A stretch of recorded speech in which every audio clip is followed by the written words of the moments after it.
Good morning, Christ Central. My name's Richard. I'm talking to you today from Esther chapter 5, verses 1 to 8.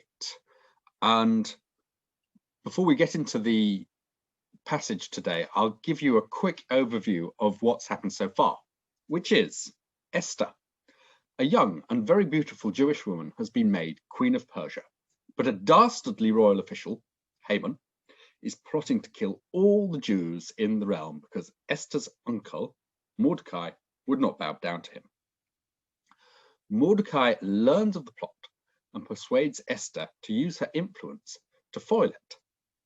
And now this is going to involve appearing before the king without an appointment, an action that could get her killed if the king does not extend his golden scepter to her when she approaches. Esther agrees and preps for this dangerous mission by fasting for 3 days. So here we go. Here's the passage.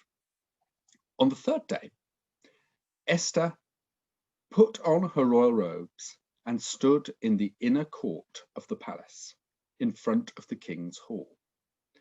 The king was sitting on his royal throne in the hall, facing the entrance.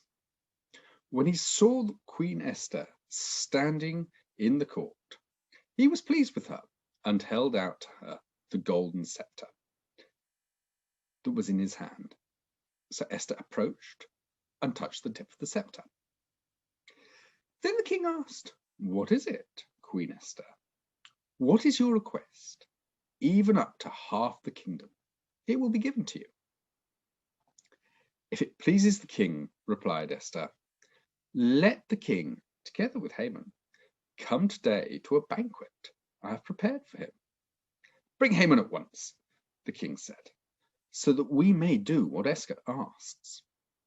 So the king and Haman went to the banquet Esther had prepared. And as they were drinking wine, the king asked Esther, "Now, what is your petition? It will be given to you. And what is your request? Even up to half the kingdom, it will be granted." And Esther replied, "My petition and my request is this: if the king regards me with favor, and if it pleases the king to grant my petition and fulfill my request, let the king and Haman come tomorrow to the banquet I will prepare for them, and I will answer the king's questions."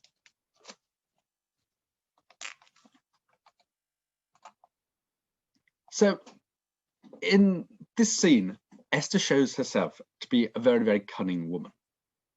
She appears before the king. It goes well. He gets his scepter out. She touches it. In fact, he's so pleased to see her. He says she can have whatever she wants, even up to half the kingdom. Now, in her position at this point, I'd have thought, right, I've done the dangerous bit. Now, let's do the request while I'm ahead, get it over and done with. But Esther is much more cunning. And she makes a much easier request, like, "Come to my banquet." It's a splendid banquet. The king has a lovely time. So he asks again, "What would you like?" And she says, "Oh, come to another banquet, and then I'll let you know." So what she's doing is she's putting the king at ease, lulling him into a false sense of security, and then she's teasing him. Now he really wants to know what she wants. She needs to know this. She clearly knows this king very well and the best way to deal with him to get the best result. You could say that she knows how to manipulate him. I prefer to say that coming from a position of weakness, she's playing her hand very well. And like Esther, we live in a culture that does not acknowledge God and often does not respect his people. And maybe it's often worth trying Esther's approach when we're trying to tell people about Jesus. A subtle, indirect, and slow approach can work better than a direct one. I always think this when I pass a street preacher. They're rare nowadays, but every now and again you come across one, and they tend to be very direct and shouty, and the message is normally heavy on the hell. And normally they are completely right in what they are saying in terms of what we believe, but very few people listen.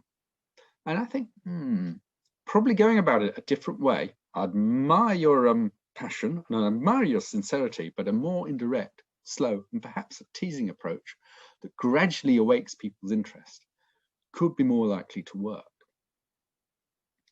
Because that's what Esther's doing.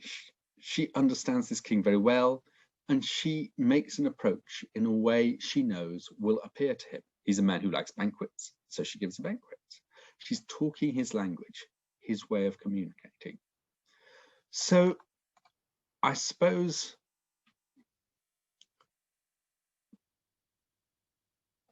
I'd like you to think about, when we talk to people about Jesus, how to do it in a way that engages with them, that talks their language. So rather than us trying to just get the message across to them, we need to listen to what they're saying.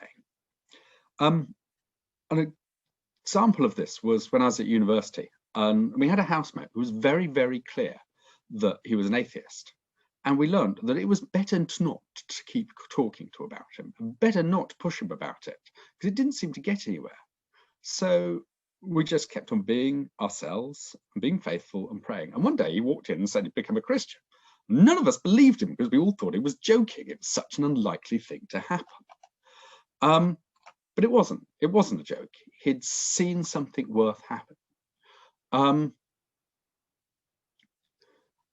So I think there's a lot of wisdom in taking slow and subtle approaches to sharing the gospel. But that does not, and being indirect, but that does not mean standing back from taking risks and speaking up for Jesus. Esther was taking a very big risk here, and it did not stop her speaking, but it changed the way she did it, judiciously and carefully. So I think we need to remember the risk as well, and ask yourself, are there some relationships with people who don't know Jesus where you've been taking the slow and subtle approach in the past, and you've talked to them a bit, and you've been careful not to be too heavy, but you've got to the point where you've stopped talking about Jesus at all? All the time through this, Esther was very intentional. She was going to get round to making her request at the right time. And do you have relationships where you need to be a bit more intentional about telling people about Jesus, and need to plan how best to do it in a way they don't find threatening? That's all I have for you.